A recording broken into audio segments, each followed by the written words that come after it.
So really love the 9-speed and the Traverses, the Acadias, the Enclaves, the Blazers. They do a really good job at getting you through the shift points.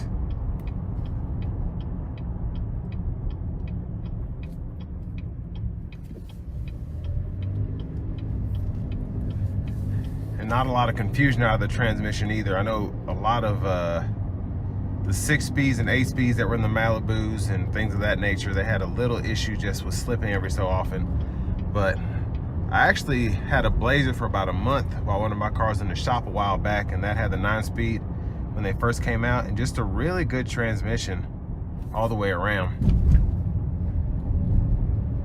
I'm just gonna give it a little throttle here.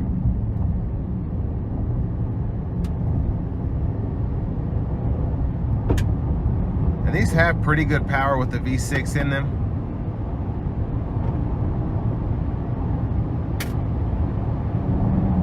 I don't know if there are rocks underneath the wheel or what, but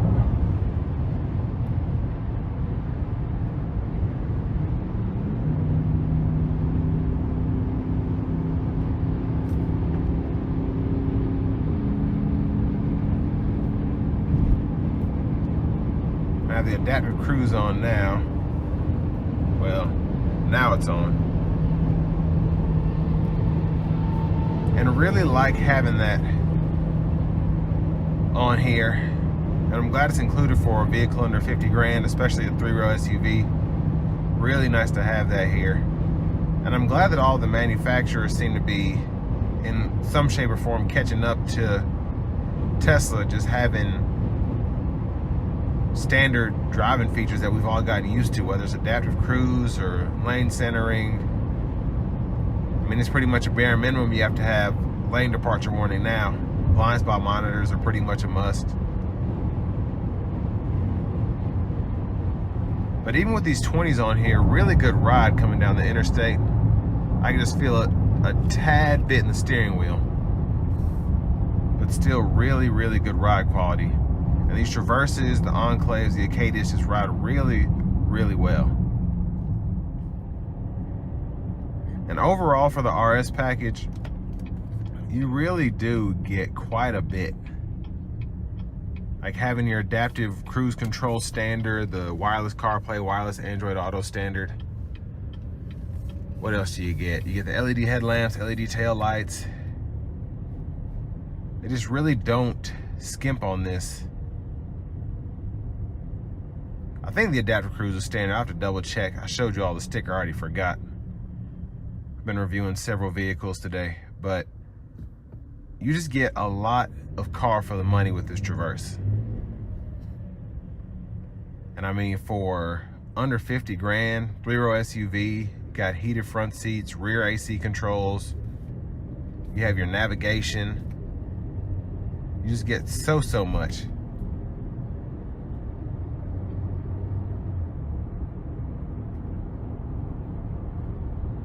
Now, in terms of fuel mileage, these are not the best. The 9-speed does help out as opposed to, I think they used to have a 6-speed, 8-speed, something like that in the older Traverses, because the 3.6 has been around for a minute. But for what you get and to have that power as well with a naturally aspirated engine, these do a really good job.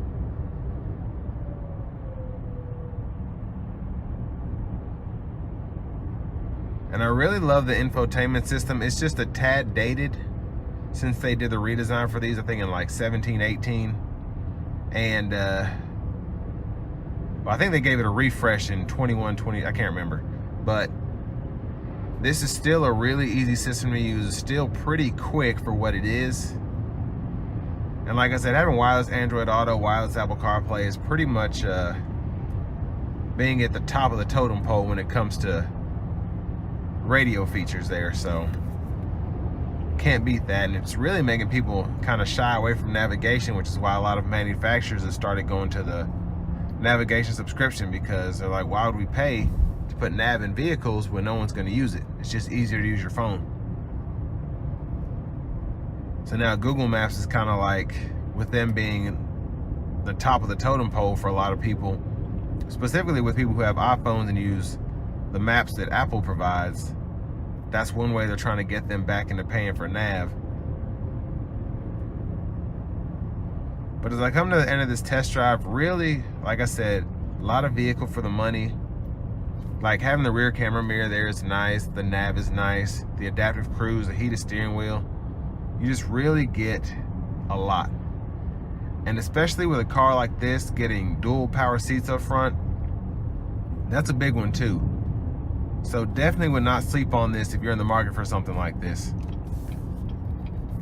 And this will bring me to the end of my review of the new 2023 Chevrolet Traverse RS.